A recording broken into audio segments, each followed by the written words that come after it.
further now, we jump a big one to South Africa. I hope Ms. Gill Cullinan and Mr. Paul Hoffman are with us. Are you still there? Absolutely, sir. We are here. Oh yes, great, great. Good morning, everybody. Good morning. Let me introduce first Gill. She is an operation executive, a professional town and regional planner, and she is an operation executive of the EDP, which is the Economic Development Partnership of Western Cape, and I think we can hear from you what does it mean, development partnership. About Paul, some words. Paul Hoffman is based in George in Western Cape, South Africa, and works for the Western Cape Economic Development Partnership as a project manager for the Garden Route Development Partnership. I think I let you introduce yourself in a more effective way. Paul, probably you start with a shared presentation. Am I right? Correct, Horst. Thank you very much. Thank you. I just want to check, can you see the presentation? Is it yes, visible? Perfect. 100%. Thank you so much. Yeah, from our side, I think we would like to thank you for inviting us. It's been an interesting journey that we were both on the Nordic Edge conference, and we heard each other then, we met that way, and it was great to actually hear from yourselves and other people in that realm. And then also just a word of welcome or thank you for the mayor of the district 13, and obviously all the excellencies that spoke earlier, and our South African Charge d'Affaires as well. Thank you very much for also joining, sir, and also the kind words you had earlier. Yeah, just from our side, I mean, we are not going to go into the Cape Town as a smart city. I think we're not, first of all, not equipped to do so, but we've spoken to us and thought we'll take it from the other way around in terms of where South Africa is sitting with a variety of other issues that we need to address, and I think that's the key principles that we just want to bring across to yourselves. But what I can say is that Cape Town is a very innovative city. It is one of the cities in South Africa and probably Africa that also can be quite innovative. They're very well sought after destination, not only for tourism but for investments and for various other sectors that we're involved in. So maybe for people who don't know South Africa that well, right at the southern point in that corner is Cape Town, and you can see the very nice view from there of Cape Town itself. And for those of you who don't know either, Table Mountain is one of the 7 natural wonders of the world. So just a little bit of information there. And then just going into some of the challenges facing us in South Africa, and I just wanted to bring this in, not to paint a dark picture, but just to bring reality into perspective. You know, we can push for smart cities. We are, and we're obviously trying our best to get to that point as well. But sometimes we need to look back a little bit into what's happening at grassroots level, on ground level. And in South Africa, we do have a very slow economic transformation, and meaning that there's too much of it in the minority hands at the moment of the economy. Although we're sitting on a GDP of $359 billion US, and at the moment, because of COVID and everything else, we have a 0.15 growth rate in terms of our economy. Obviously, we're hoping that to pick up as time progresses. We do have other problems, as you can see on the screen, that we need to address first before we can get into too much smartness in our cities, although some of these issues are being addressed with being smart as well. So high poverty rate, and I think that's the other big problem that we have, is 55% of our population is in the poverty situation, and we are currently sitting in a electricity outage situation with people load shedding in South Africa, where they take turns where certain towns are electricity is on and off.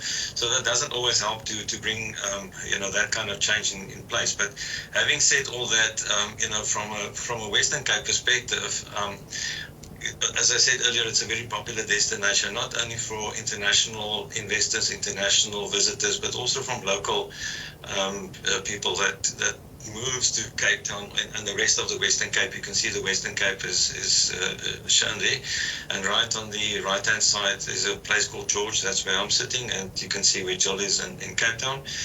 So we're sitting with about a 7.1 million population in the Western Cape, contributing 14% to the GDP. The Western Cape's per capita GDP is higher than the average of the rest of the country, and at the same time our unemployment rate is slightly lower. And you can see that we're talking about 470,000 people just moving into the Western Cape on a yearly basis, which is actually quite high. But it says something about what's happening in our area and how popular it can be. So without any further ado, I'm going to hand over to Gill to also then just talk to us a little bit about the EDP, and obviously at the same time also bring the concept of one of the smart things we did on the ground, maybe a bit into perspective. Gill, over to you. Thank you, Paul, and thank you, everyone. It's so nice to be here as part of the South African team. South Africans are very hands-on and resilient, and what we hope to do this morning is to share some of the lessons we've learned from our work during COVID. But firstly, just to tell you about the EDP, who we are.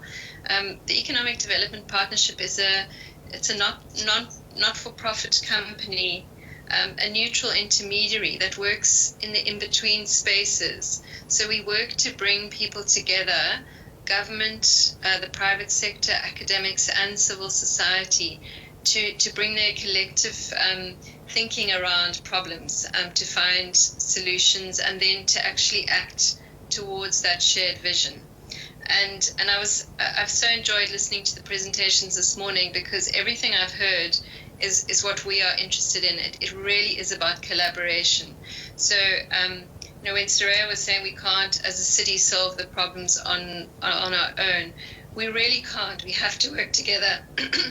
And what we do is we design processes where people come together, and they might have differences of opinions about things, but they find a shared vision and a roadmap to getting there. And one of the things that we see in South Africa is we have lots of really good plans.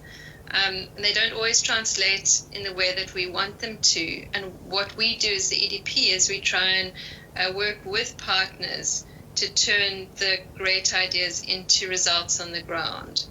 So it's about connecting the top-down thinking of planners to the bottom-up ideas and solutions and vision of people on the ground and the different lived realities. And we do that in a collaborative way. So we're really working to work at the intersection of all the different interests and siloed approaches, and we call this a whole of society approach, where everybody's input is valued and respected, and it results in the way that we want it to be. And it is focused on people and well-being.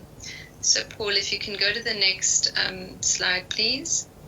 So what we found is when COVID started,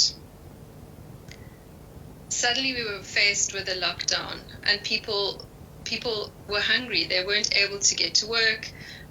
There was a crisis, and South Africans rallied in an incredibly collaborative way and started cooking in their kitchen tables, trying to feed people. They came together in community action networks to feed the people in their neighborhoods.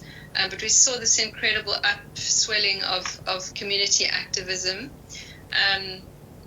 And we saw this happening, and we thought, how do we get money to these kitchens to fund getting food relief to the people. And we thought we'd use digital vouchers for this. And really what we were seeing was food insecurity that already existed was exacerbated by COVID. And we thought that these digital vouchers could be the answer because they are sent to people's cell phones directly. They can take them to a shop and redeem them for goods. We know exactly where they're going to, and it would give the kitchen organizers choice and privacy, and most importantly, dignity to choose what they spent the money on. So it had line of sight, and we found that funders were attracted to this because they knew that all the money that was donated was going straight to the community kitchens and the people who needed it. And the other advantage was that vouchers have coverage across South Africa. So it sounded quite straightforward, but actually it's really not an easy problem to solve, and I'll explain why. So this just shows the shock of COVID exacerbated existing inequality, and people lost their jobs, prices of food increased, and there was a lot of uncertainty about what was going to happen, and I'm sure, like everybody, we thought it wasn't going to last a long time, but there was a need for food and dignity and choice. So we started this project. We worked in partnership with community action networks, which, as I said, were volunteers trying to arrange food relief. And we were sending 1,000 rand, I don't know how much that is in euros, but probably not very much, every week to community kitchens. And the challenges that we found is that people lost their cell phones. They weren't tech savvy. They sometimes didn't realize the messages were actually a valid currency. So we had a lot of tech problems around that. People didn't have transport to get to the shops. And what this meant was that we really had to provide a level of support to the kitchens around using this tool.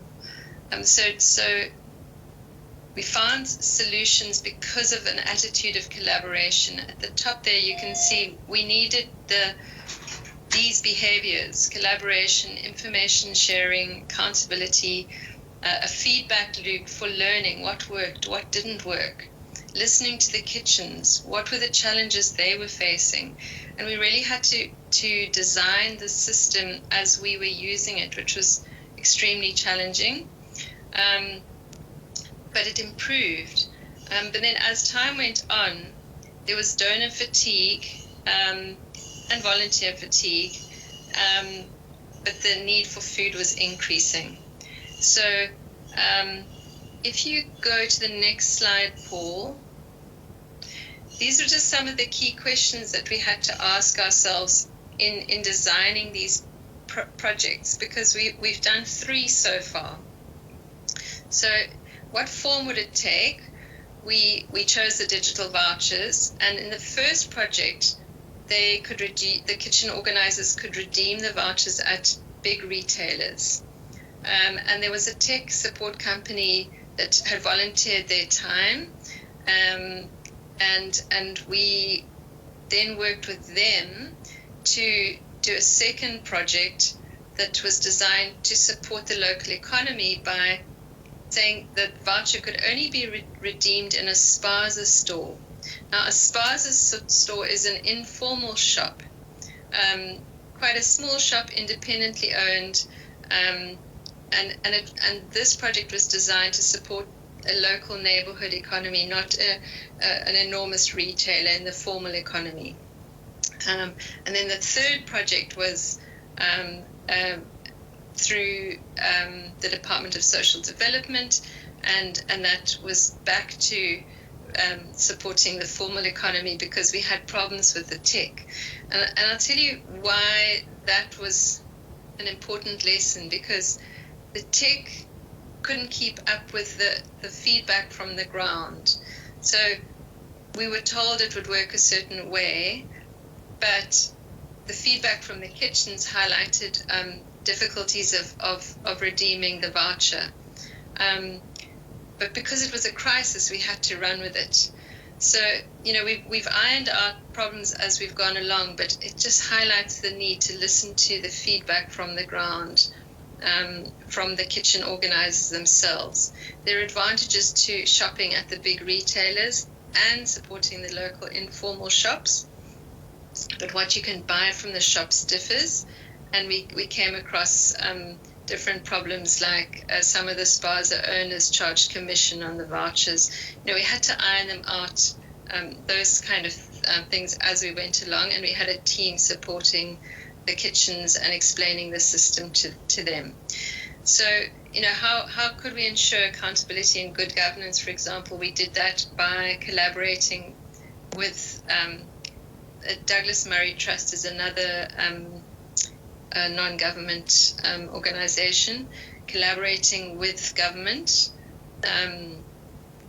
specifically, and then collaborating with all the private community organizations as well as the tech developers. And we were really committed to finding solutions to problems as we went along. So Paul, if you just give me the next slide, please. So I think that the lessons for us, and this slide just shows that the system worked because the partners were seen as partners, not as service providers. We had at the center, the community kitchens, these volunteers cooking for their communities, often unpaid and funding the work themselves. So the vouchers we were sending them were a top up to what they were putting in themselves. All the money that was donated by government and private donors went to the kitchens. Nothing was retained by our organization, as we are funded by the government and other funders. But as I said, as we found problems as partners, we resolved them. And then as we learned, we adapted our process. We had to really be agile, and these characteristics that were mentioned earlier of transparency, trust, and collaboration were critical in this process. Paul, if you can give me the next one.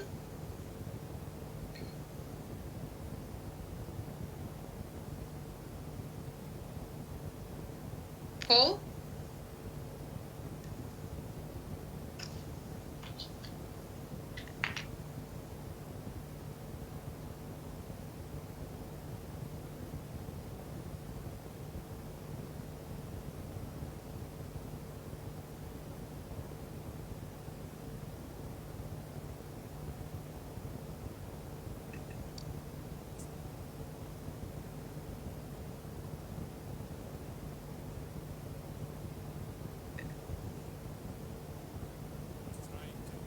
Hello?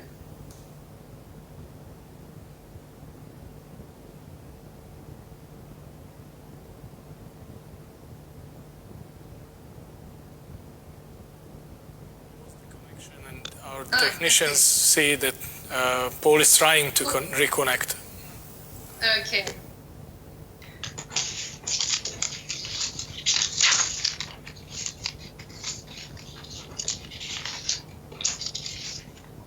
If he can't reconnect, shall I just continue with the findings? So when using tech in such an informal situation as we are in, one has to be really clear on the purpose of the tool that one is using, and puts resources into supporting the user experience. So in this case, it was, we're going to use a smartphone, we're going to send you a digital voucher. We had to do a lot of user support and education around that, and take into account things like maybe people are sharing phones, so you can't design a database that excludes a number if it comes up twice. It might be used by 2 kitchen organizers in the same neighborhood, and you only get that through personal interaction with the kitchens. So we prioritized communication. We had 3 people constantly answering questions, communicating, writing messaging in a way that people understand, can ask questions, and then design a database before you begin. We found that across the city, people were collecting different data about how much food was being delivered. Was it measured in meals or in calories, or so it's really important to design the database so that it can feed into a bigger picture. We also would suggest identifying potential risks up front. For example, when our tech company wanted to pause the program because they needed to work on their system, it was very hard to tell the kitchens, we can't send you a voucher this week, because they had queues of people waiting for food. So you have to have a plan B in place in case a partner pulls out for some reason. And then design an adaptive process that enables participation by the beneficiaries and really values their input, because they're the ones on the ground who really know what works and what didn't. So when we said you can use the digital voucher to buy nutritious food, and they said, well, actually, we also need petrol to get to the shop. We need gas for cooking. So one has to really listen to what the needs are, and give them choice, and then acknowledge and value the investment that the user is making to the process. They were putting in so much in terms of their time. And it just showed us how innovative, creative, and knowledgeable the community kitchen organizers were. And they provide far more than food to the community. So in a time of crisis like COVID, they were providing advice around protective masks, hand washing.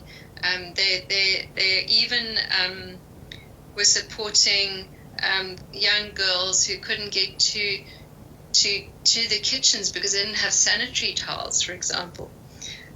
We also found that private funders were prepared to fund an innovative program in partnership with government through an intermediary. So the role of the intermediary is very important, and that's why we were able to do 3 projects.